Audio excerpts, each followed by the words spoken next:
जैसा और कोई नहीं, तुम जैसा और कोई नहीं, कोई नहीं भाग्यवान। चमक रहा है भाग्य सितारा, चमक रहा है भाग्य सितारा, नील गगन आसमान। तुम जैसा और कोई नहीं, तुम जैसा और कोई नहीं, कोई नहीं भाग्यवान।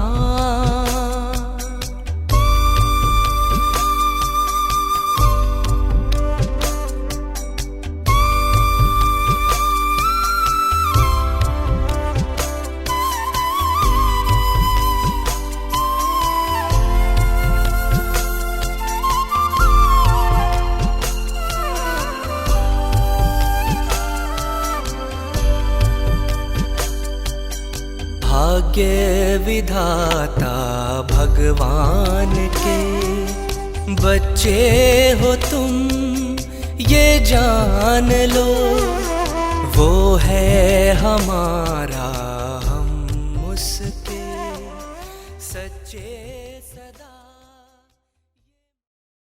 ओम शांति। आज 4 सितंबर 2021। बाबा कहते, मीठे बच्चे, अभी इस दुनिया का होपलेस केस है, सभी मर जाएंगे, इसलिए इससे ममत्व मिटाओ, मामे कम याद करो। प्रश्न है, सर्विस की उछल ना आने का कारण क्या है? उत्तर है, अगर लक्षण ठीक नहीं है, बाप को याद नहीं करते, तो सर्विस की उछल आ नहीं सकती। कोई न कोई उल्टे कर्म होते रहते हैं, इसलिए सर्विस नहीं कर सकते। दूसरा कारण, बाप का जो पहला डायरेक्शन है कि आप मुए मर गई दुनिया, इसे अमल में नहीं लाते। बुद्धि देह और देह के संबंधों में फंसी हुई है, तो सर्विस कर नहीं सकते। गीत है, ओम नमो शिवाय, ओम शांति। अब ये भक्ति मार्ग का गीत सुना। शिवाय नमः कहते हैं, शिव का नाम घड़ी घड़ी लेते, रोज शिव के मंदिर में जाते हैं और जो त्योहार हैं वे वर्ष वर्ष मनाते। पुरुषोत्तम मास भी होता है, पुरुषोत्तम वर्ष भी होता है। शिवाय नमः तो रोज कहते रहते। शिव के पुजारी बहुत हैं, रचयिता है शिव, ऊंचते ऊंच भगवान। कहते भी हैं पतित पावन, परम पिता परमात्मा शिव। रोज पूजा भी करते हैं। तुम बच्चे जानते हो ये संगम युग है, पुरुषोत्तम बनने का युग। जैसे जिस्मानी पढ़ाई से कोई ना कोई ऊंच पद पाते हैं ना, इन लक्ष्मी नारायण ने ये पद कैसे पाया, विश्व के मालिक कैसे बने, ये किसको भी पता नहीं। शिवाय नमः भी कहते, तुम मात पिता हम बालक तेरे, रोज महिमा गाते, परंतु ये नहीं जानते कि वह कब आकर मात पिता बनकर वर्षा देते हैं। तुमको मालूम है कि दुनिया के मनुष्य तो कुछ भी नहीं जानते। भक्ति मार्ग में कितने धक्के खाते हैं, अमरनाथ पर कितने झुंड के झुंड जाते हैं, कितने धक्के खाते। किसको ऐसा कहो तो बिगड़ पड़े। तुम थोड़े बच्चे हो जिनको अंदर में बहुत खुशी है, लिखते भी रहते हैं बाबा जब से आपको पहचाना है, बस अब तो हमारी खुशी का पारावार नहीं रहा है। कुछ भी तकलीफ आदि होती है, फिर भी खुशी में रहना चाहिए। हम बाप के बने हैं, ये कभी भूलना नहीं है। तुम बच्चे जबकि जानते हो हमने शिव बाबा को पाया है, तो खुशी का पारावार नहीं रहना चाहिए। माया घड़ी घड़ी भुला देती, बल लिखते हैं कि हमको निश्चय है। बाबा को हम जानते हैं, फिर भी चलते चलते फिर ठंडे पड़ जाते हैं। 6-8 मास 2-3 वर्ष आते ही नहीं तो बाबा फिर समझ जाते हैं कि पूरा निश्चय बुद्धि नहीं है, पूरा नशा नहीं चढ़ा है। ऐसा बेहद का बाप जिससे 21 जन्मों का वर्षा मिलता है, निश्चय हो जाए तो बहुत खुशी का नशा रहना चाहिए। जैसे किसके बच्चे को राजा गोद में लेना चाहते हैं, बच्चे को मालूम पड़ जाता कि हमारे लिए ऐसी बातचीत हो रही है कि राजा चाहता है कि इस बच्चे को हम वारिस बनाएं, तो बच्चे को बहुत खुशी होगी ना, मैं राजा का बच्चा बनता हूँ। वह गरीब का बच्चा साहूकार की गोद लेते हैं तो बहुत खुशी होती है ना। जान जाते हैं कि मुझे फलाना एडाप्ट करते हैं तो गरीबी का गम भूल जाता।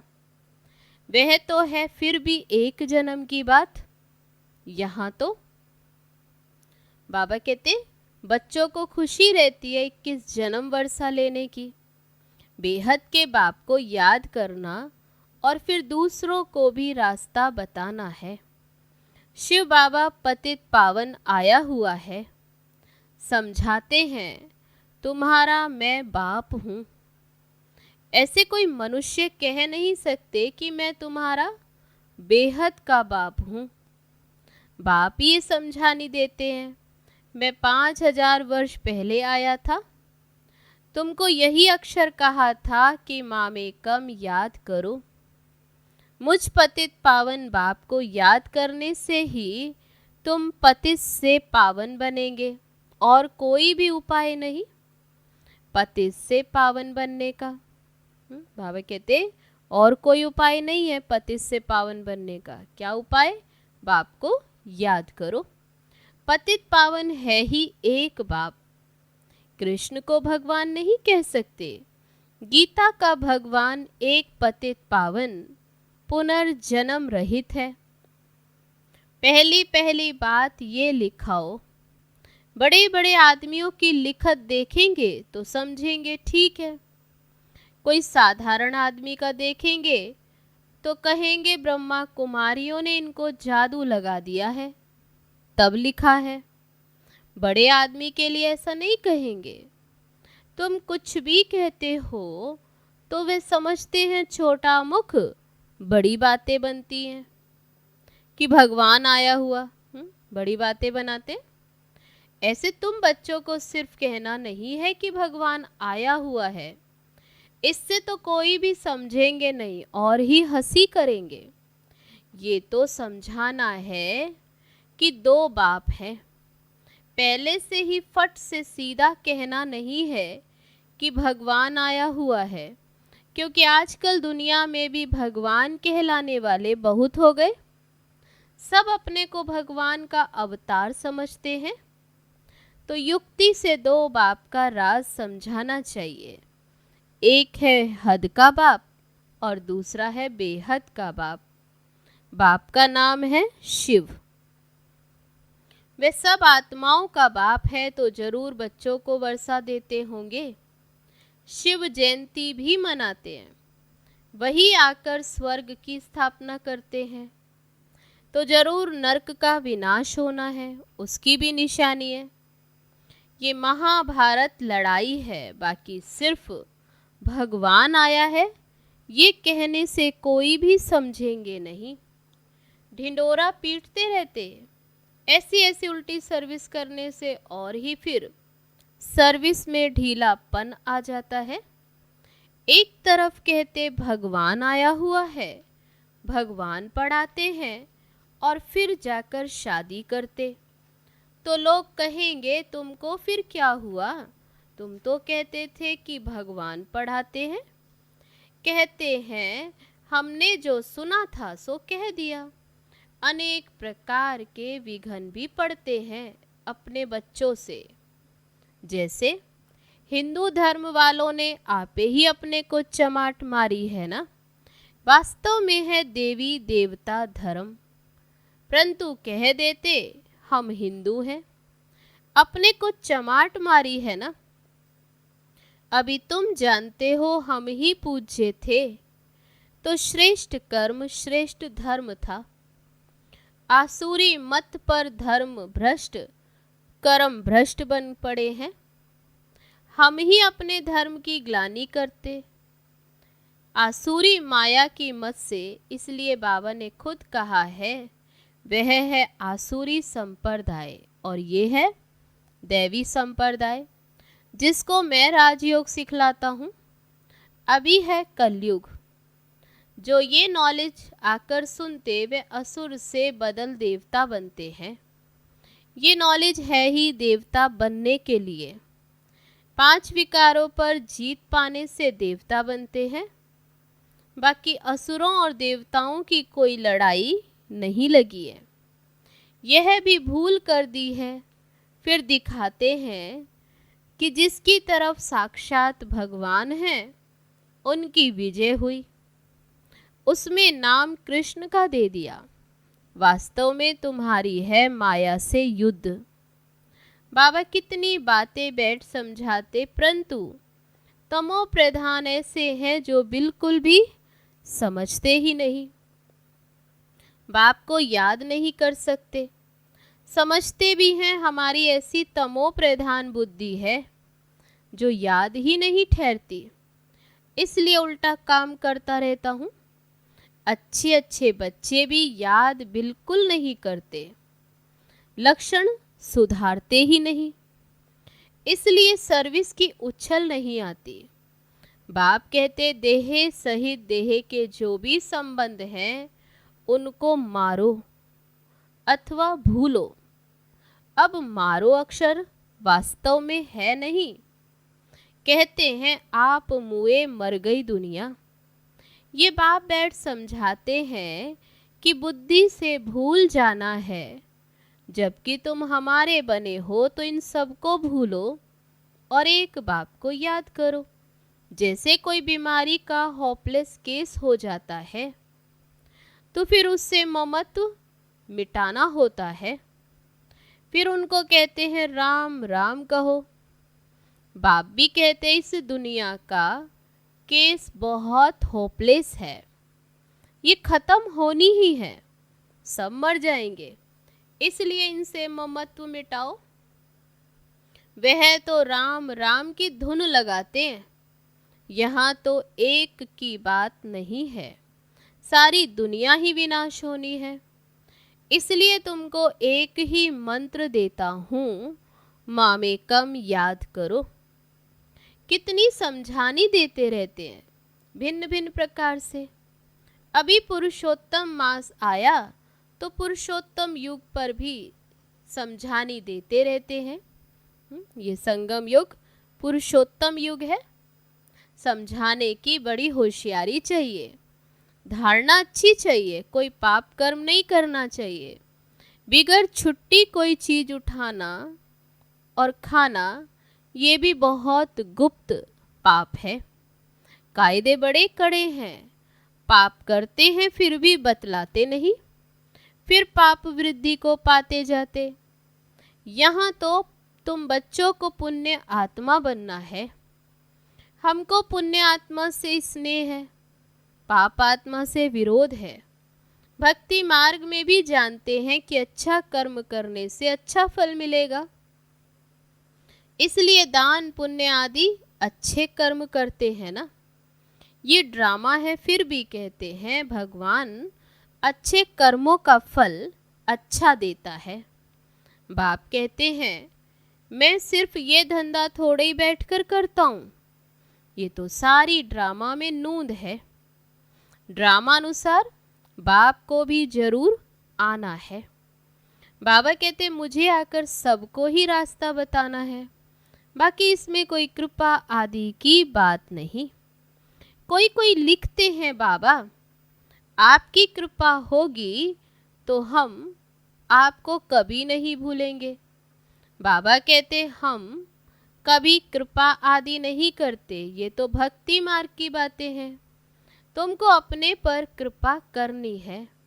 बाप को याद करेंगे तो विकर्म विनाश होंगे। भक्ति मार्ग की बातें ज्ञान मार्ग में होती नहीं। ज्ञान मार्ग है ही पढ़ाई। टीचर कोई पर कृपा थोड़ी करेगा, हर एक को पढ़ना है। बाप श्रीमत देते हैं, उस पर चलना चाहिए, परंतु अपनी मत पर चलने के कारण कुछ भी सर्विस नहीं करते। बच्चों को बिल्कुल पुण्य आत्मा बनना है, जरा भी कोई पाप ना हो। कई बच्चे अपना पाप बताएंगे कभी नहीं, बाप भी कहते फिर वे ऊंच पद कभी नहीं पाएंगे जो सच नहीं बताते। गाया हुआ है चढ़े तो चाखे वैकुंठ रस। बच्चे जानते हैं कि बहुत ऊंच मर्तबा है, गिरते हैं तो कोई काम के नहीं रहते। अशुद्ध अहंकार है पहला नंबर, फिर काम क्रोध लोभ भी कम नहीं है। लोभ मोह भी सत्यानाश कर देते हैं। बच्चे आदि में मोह होगा तो वे याद आते रहेंगे। आत्मा तो कहती है मेरा तो एक शिव बाबा, दूसरा ना कोई, और कोई भी याद ना पड़े, ऐसा पुरुषार्थ करना है। ये सब तो खत्म होना है, विनाश सामने खड़ा है। वर्षा तो ले नहीं सकेंगे तो इनमें क्या मोह रखना। ऐसे ऐसे अपने साथ बातें करनी है, सारी दुनिया को बुद्धि से भूलना है। ये तो सब खत्म होना ही है।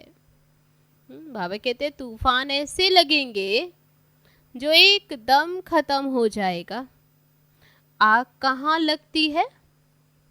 जहां हवा जोर से आती है तो एकदम झट सब खलास कर देती।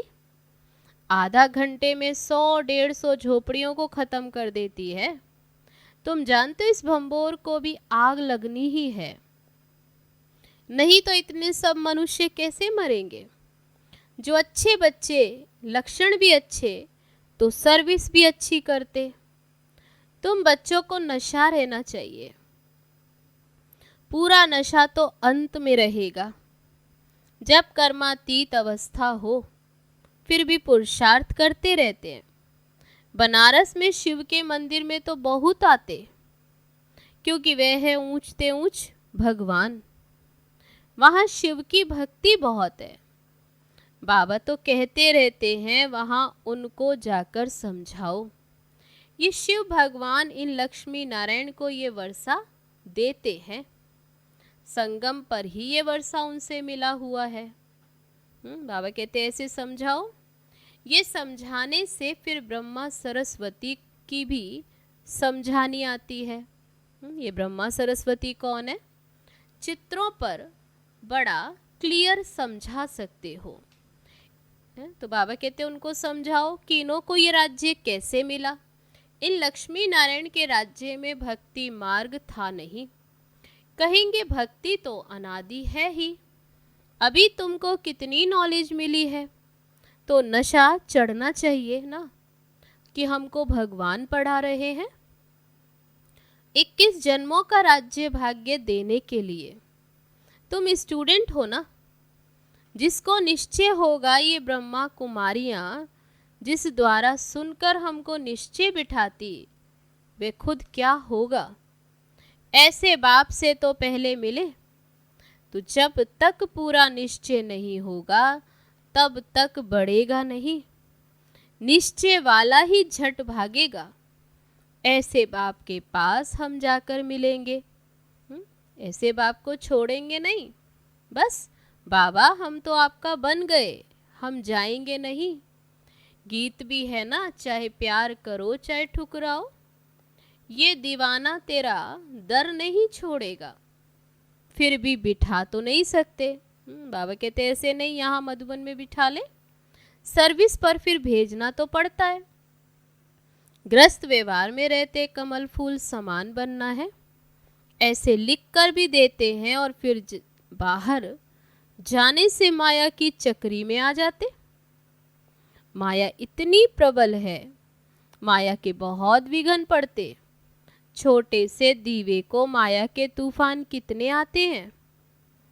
इन गीतों का भी सार बाप आकर समझाते हैं। तुम्हारा ये पुरुषोत्तम युग चल रहा है, भक्तों का है पुरुषोत्तम मास। वे चला गया।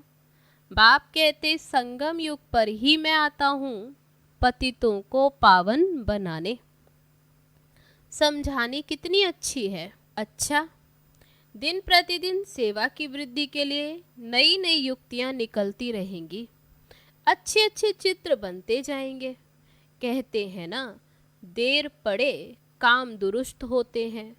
तैयार माल मिलता है जिससे फट से कोई समझ जाए ये सीढ़ी बहुत अच्छी है। तब बाबा ने कहा सीढ़ी का चित्र बहुत अच्छा। इस समय कोई ये नहीं कह सकते कि हम पावन हैं। पावन दुनिया सत्युग को ही कहा जाता।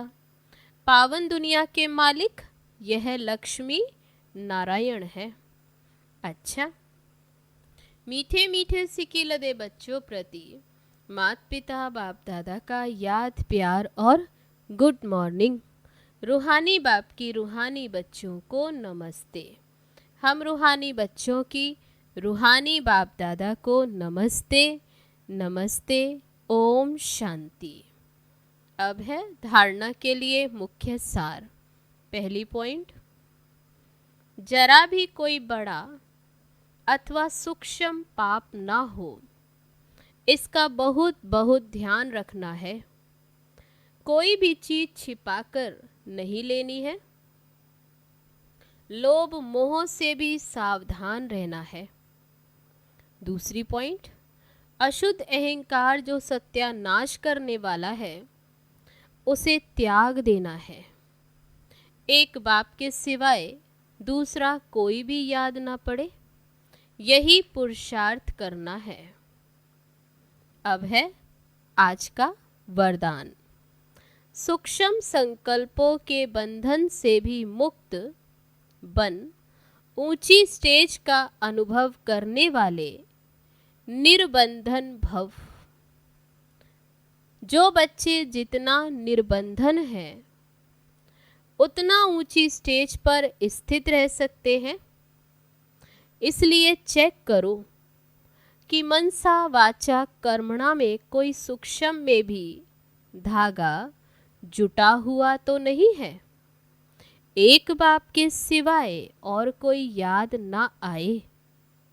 अपनी देह भी याद आई तो देह के साथ देह के संबंध, पदार्थ, दुनिया सब एक के पीछे आ जाएंगे। बाबा कहते एक के पीछे फिर सब याद आ जाएंगे। मैं निर्बंधन हूँ, इस वरदान को स्मृति में रख सारी दुनिया को माया की जाल से मुक्त करने की सेवा करो। अब है आज का स्लोगन। देही अभिमानी स्थिति द्वारा तन और मन की हलचल को समाप्त करने वाले ही अचल रहते हैं। अच्छा, ओम शांति।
को प्रभु से